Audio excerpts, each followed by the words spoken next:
Hey, this is Manu from Steadybit. I want to give you a quick update about the latest Kubernetes release. With the latest release, we are supporting even more Kubernetes-based attacks, like for instance causing a crash loop of a container, scaling a workload resource, or tainting and draining a node.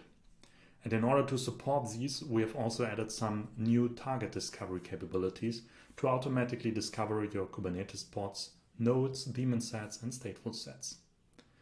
And as always, in order to make it as easy as possible for you to get started with all these new capabilities, we added some new recipes, which you can just download in the Reliability Hub.